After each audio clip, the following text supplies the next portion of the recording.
Antonio Bueno es abogado, especialista en Derecho Tributario. Antonio, muy buenas noches desde Onda Digital Televisión, programa que se transmite a través del canal 794 de Cable Más.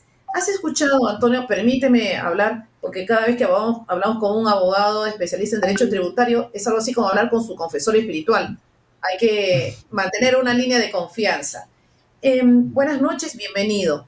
Habrás escuchado el Buenas noches. testimonio de un compatriota nuestro que ha tenido que, por otras razones me imagino también, migrar a Ecuador y notablemente se observan las diferencias. Claro, buenas noches. Gracias, Milagros, por la oportunidad y más que nada de acercarnos a este mundo del emprendedurismo, ¿no? Que es muy difícil. ¿Por qué?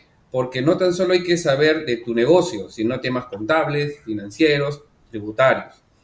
Lo primero que hay que, y lo que les digo siempre, es que para poner un negocio, hacer una empresa, ¿no? Tienen claro el producto que tú vas a comercializar, a vender, y que ese producto te pague. Es lo principal, tu producto. Puedes ser el mejor abogado tributarista, el mejor contador, pero si no tienes claro tu producto que vas a vender, tienes que replantearte.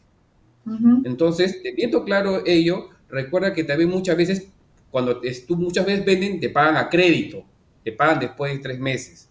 Y ahora, aquí viene acá el tema, la parte, el ABC de la tributación, ¿no? Por ejemplo, el IGB es un impuesto que grava el consumo. Yo soy el vendedor o el que presta el servicio. Si bien en mi factura, en mi boleta, agrego ese IGB lo paga el consumidor. Cuando lo pague yo al fin de mes tengo que entregárselo a SUNAT. Esto parece un poco sencillo, pero muchas veces el emprendedor cree que es su ganancia, ¿no? Y ya la consume, toda su ganancia. Pero ese dinero le corresponde a la administración tributaria. Reitero, el IGB que el vendedor o el prestador de servicio realiza, ese IGB se lo carga el consumidor y ese prestador tiene que entregárselo a la administración tributaria cada mes. No es la ganancia, no es un costo del empresario. Ahora, también esa factura que hay un IGB, hay un impuesto a la renta, ¿no? Este impuesto a la renta es un impuesto que sí lo soporta el empresario. Ahora, viene acá el problema. Yo emito una factura y me van a pagar de acá a 3 meses mi cliente, pero yo ese mes le tengo que pagar a la administración tributaria el IGB y también le tengo que pagar la renta. Esto le desconcierta a muchos empresarios porque me dicen, Antonio, me van a pagar a 3 meses o 4 meses. Entonces, estas son las contingencias que debe tener en cuenta el emprendedor. Los impuestos básicos que va a tener que pagar es el IGB y la renta. Y a pesar que no le ha pagado el cliente porque le ha dado un crédito, porque muchos se mueven por crédito, difícil, o sea, hay operaciones que te pagan al contado, ¿no? Pero muchos son a crédito y vas a tener que pagarlo. Y si no, viene SUNAT, te multa, la cuanza coactiva. Entonces, esto es lo principal que debe tener en cuenta. Ahora, la pregunta es muy engorroso muchas veces esto, dice, yo me quedo en la informalidad, y que lo hay. Ahorita tenemos un 80% de informalidad. Pero si tú quieres crecer, tienes que formalizarte. Como dijo el compañero, cuando uno va a emprender, va a cometer errores, se va a caer. Pero que también puede aminorar ello es realmente asesorarse. Por ejemplo, hay regímenes tributarios que son beneficiosos de acuerdo a tus necesidades. Hay un RUS que es más que nada para actividades de subsistencia, un peluquero, una bodeguita, ¿no? Que paga solamente 20 soles mensuales, 80 soles mensuales y se acabó. No lleva libros contables, no hace declaración jurada anual. Pero ahora, si tú quieres emitir factura y no quieres declaración jurada anual porque es un contador y es más costo, hay un régimen especial, por ejemplo, y pagas 1.5% mensual, ¿no? Pero sí pagas ¿De IGB, qué? Perdón, 1.5% mensual por de las concepto ventas, de... de las ventas del mes, ¿no? Entonces tú pagas esa renta del mes y ya no pagas más impuesto, ya no pagas impuesto anual, es cancelatorio, ¿no? Entonces, ahora, el problema del régimen especial que no podemos estar, por ejemplo, contadores, abogados, ¿no? Entonces, si tú quieres, por ejemplo, un régimen que te permita, un abogado, hay un régimen MIPE tributario, ¿no? Que evidentemente hay un límite que tú pagas un 10% y después el 29.5%. Pero ¿qué es lo bueno de este régimen? Que puedes deducir gasto. como dijo el compañero, no sabía que podía deducir gastos de, por ejemplo, de marketing, trabajadores. Pero ojo, hay más contabilidad allí, porque tienes que tener a alguien que supervise tus gastos. Y ojo, los gastos tienen que también, no solo la factura, contratos, mail. Entonces, se va generando mayor carga para el emprendedor. Y si tú estás, por ejemplo, tienes superas, por ejemplo, los 7 millones de ingresos, vas al régimen general. Te surge mucho más grande. Entonces, ¿qué hace el emprendedor? Debe saber qué régimen te conviene, ¿no? Porque hay dos puntos. Por ejemplo, no puede ser también, o sea, hábil en no pagar, por ejemplo, hay dos cosas. No puedes tampoco pagar todos los impuestos, pero tampoco proponer nada. Tienes que buscar un equilibrio. Para eso hay que asesorarse, ¿no? Además, también muchas veces un emprendedor empieza, por ejemplo, chiquito, con 5.000 soles, pero va creciendo. Pero mientras vas creciendo te vas a dar cuenta como un niño también que genera más obligaciones y lo que tú usabas anteriormente ya no lo puedes utilizar ahora. ¿Por qué? Porque crece tu administración, crece, por ejemplo, también muchas veces entran tus familiares y hay conflictos entre la familia, ¿no? Entonces, mientras vas creciendo también, va creciendo también tu organización y tus ventas. Entonces, necesitas asesorarse más. Entonces, el ABC, por ejemplo, del emprendimiento es que cuando tú eliges un negocio, elige un negocio en función a lo que vas a ganar, no tanto al impuesto que vas a tener que pagar, porque muchas veces te limita el crecimiento, ¿no? Y segundo, ya has elegido tu negocio, vas a tener que pagar renta e IGB, pero tienes que saber cuál régimen te conviene. ¿Sí? Perdón, Antonio. Voy a recoger estas líneas que estás hablando. Entonces, alguien que quiere emprender un negocio definitivamente sabe que sea pequeño o mediano, de todas maneras va a trasladar, porque tú me enseñaste que es el término correcto. No es que yo pago el IGB, lo traslado simplemente, ¿no es verdad? Simplemente es un traslado o en ocasiones yo voy a pagar el IGB. Nunca, ¿no? Siempre lo va a pagar el consumidor, el Claro, por cliente, ejemplo, ¿no? el consumidor siempre va a pagar el IGB. Lo que hago yo solamente es como el prestador, ese IGB que cobro, se lo traslado, o sea, se lo doy a la SUNAT. Ahora, hay un tema importante también, gracias por tu pregunta, que la empresa, por todas las compras que haga en favor de su negocio, ese IGB lo puede utilizar como crédito fiscal, ¿Qué ¿no? quiere Contra decir las eso, por ventas. favor, Antonio? ¿Qué quiere decir? Bueno, por ejemplo, yo, por ejemplo, soy una empresa, por ejemplo, por ejemplo, de contabilidad. Entonces, por mis servicios grabo el IGB, pero, por ejemplo, tengo gasto de luz, de agua, que está grabado con IGB. Ese IGB que yo como empresa pago, me va a servir para aminorar ese IGB que cobro, ¿no? Incluso puede ser que sea tanto que no pague ese mes, ¿no? Entonces, Perdón, es un perdón, crédito perdón. fiscal. Un ejemplo práctico. Acá en una columna está el IGB. Yo he vendido un producto X, una bicicleta, ¿correcto? Supongamos, solamente para hacer número. Por esa bicicleta pago, mejor dicho, esa bicicleta tiene un impuesto que es de una cantidad, digamos, de 100 soles, ¿correcto? Entonces, yo tendría que pasar esos 100 soles a la SUNAT, pero tú dices que si acá tengo costos, como por ejemplo costos fijos, agua, luz, alquiler, ¿no? Y si sumo, por ejemplo, 80 soles, los 80 los descuento de los 100. Eso es lo que me estás diciendo. Correcto, y vas a pagar 20 nada más, ¿no? Entonces, Ya, o puede ser que tengas más IGB de tus compras, que tengas crédito y lo arrastres mes a mes, ¿no? Eso ya, también te perdón, permite anular el pago del IGB, ¿no? correcto. Eso ese procedimiento califica para regímenes especiales, para pequeña empresa, empresa individual de responsabilidad limitada. Para todos aplica ese descuento. Para todos, el régimen especial, régimen general, como regla para todos, ¿no? Ya. Ahora, vayamos al impuesto selectivo al consumo, A la ¿no? renta. Ah, Claro, perdón, el es la impuesto a renta. la renta. Ujú. ¿El impuesto a la renta es uno único o va variando dependiendo del régimen al que yo vaya? Claro, hay, por ejemplo, como comenté, hay uno que es el RUS, que es más que nada para subsistencia, ¿no? Que más que nada una bodeguita, una peluquería, ¿no? Entonces, Pero, perdón, después, ellos no entregan facturas. claro, ellos están, no emiten facturas, pero sí emiten boleta. No, pero por ejemplo, si yo quiero, realmente como regla, no, como las boletas no usen gasto, entonces no es muy atractivo para empresas que consumir, adquirir productos de RUS. Hay un límite pequeño, pero no es tan atractivo para la empresa, ¿no? Pero si queremos emitir factura, tenemos ahorita como régimen especial, el MIPE tributario y el régimen general.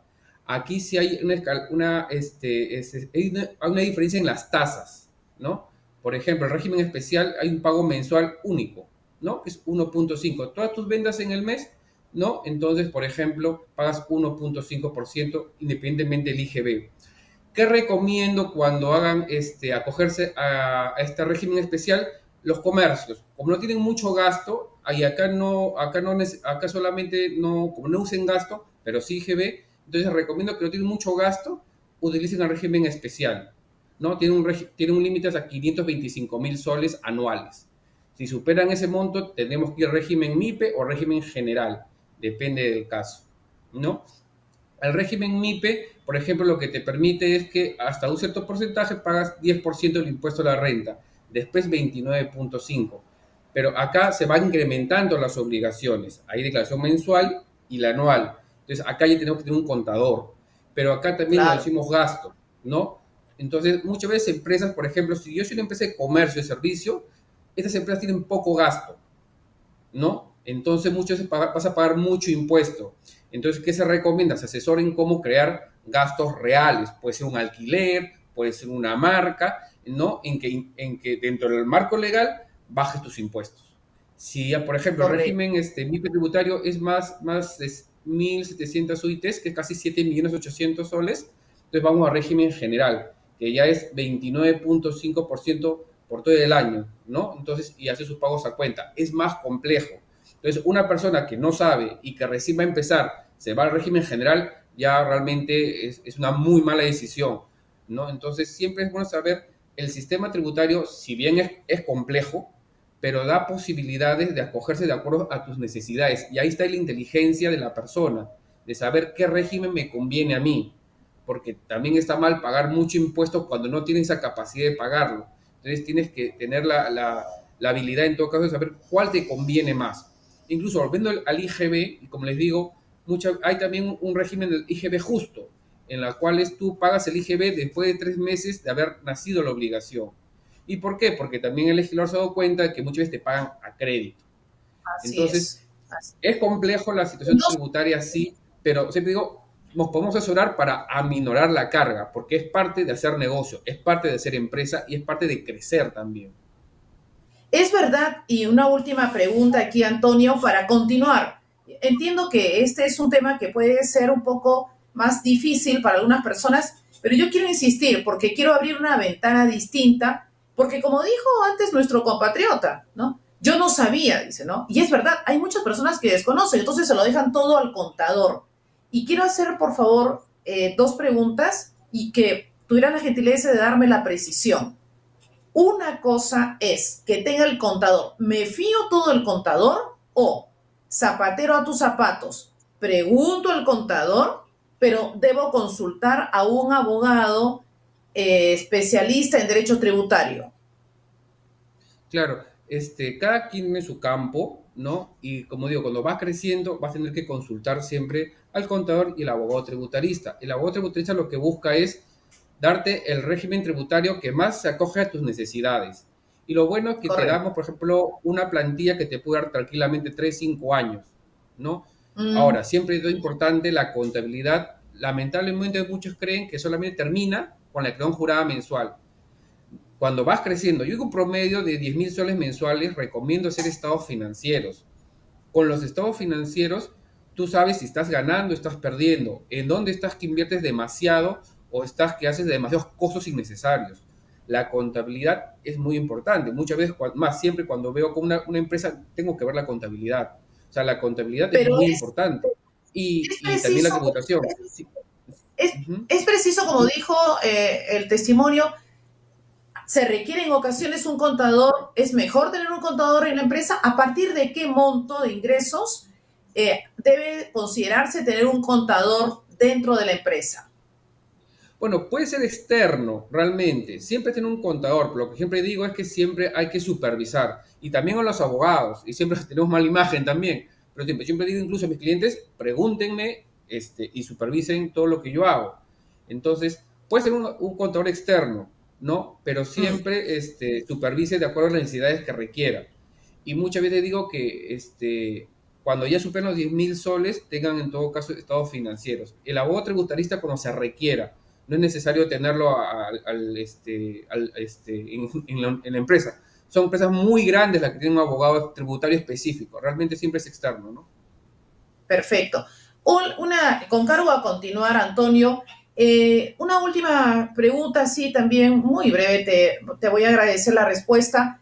Ya es de carácter general, se ha indicado, ya se ha publicitado que a partir de junio, si no me equivoco, ya no se van a entregar facturas físicas en papel. Todas serán ya por internet, pues, ¿no? De una manera virtual, ¿no? Electrónica. Todavía quedaban personas jurídicas, porque también hay personas naturales que entregan factura, ¿no es verdad? Quedaba todavía, digamos, quedaba algunas facturas así, ¿no? En papel. De aquí en adelante, alguien requiere factura y automáticamente debe tenerse confianza en que se va a emitir y va a llegar al destino que debe ser la SUNAT, ¿no? Claro, o sea, pero hay un tema allí, muchas veces con las facturas electrónicas, si bien te ahorra mucho tiempo, papel, antes tenías que tener permiso, ¿no? Recuerden que también, eso es cuando muchas veces lo que pasaba, muchos clientes me dicen que compraban facturas. O sea, compraban facturas para aminorar el gasto y el crédito fiscal. Aparte que es un delito, ya no es necesario eso. Pero ojo, no tan solo basta que tengan la factura electrónica, sino que también una te pide la guía de remisión, el contrato. O sea, si bien ahora nos va a servir mucho la factura electrónica, también había un respaldo de esa operación, ¿no? Más que nada, son operaciones grandes. Por ejemplo, si la factura, por ejemplo, muchas veces un servicio de un abogado de 20.000 soles, pero ¿quién es el abogado que da el servicio? No hay, pero tengo su RH o tengo su factura. Si no hay documentación que la respalda, eso es el reparo. ¿Pero por qué me reparo si tengo la factura? No es, o sea, la factura es necesaria, pero hay otra documentación. Pero sí, a partir de ahora, la factura electrónica es perdón, ¿a partir de qué monto se precisa ese contrato de respaldo? Bueno, es bastante, por ejemplo, a criterio, pero normalmente yo le diga a partir de pues, 4.000 soles, 5.000 soles, a más, ya tengas un contrato. Depende de la materialidad, pues una minera, pues 5.000 soles es nada, una bodeguita es capital de día. Claro, es a criterio. Pero también, pues mucho el abogado le va a decir, estos gastos, tienes SUNAT, si te va a fiscalizar, estos gastos va a ir SUNAT allí. Entonces debe estar tu contrato, su guía de remisión, correos, ¿no? Entonces, se asesora qué parte, ¿no? Pero eso cuando va creciendo, poco a poco, ¿no? Y se le va asesorando, ¿no? Aquí tengo contrato, aquí no. Es mucho también a criterio, pero lo principal es orden y supervisión. Y siempre cuando no sabemos algo, asesorarnos y preguntar, ¿no? Magnífico. Como dicen en las películas estadounidenses, to be continue, continuaremos, continuará. Ah, con todo gusto. Gracias por este espacio también.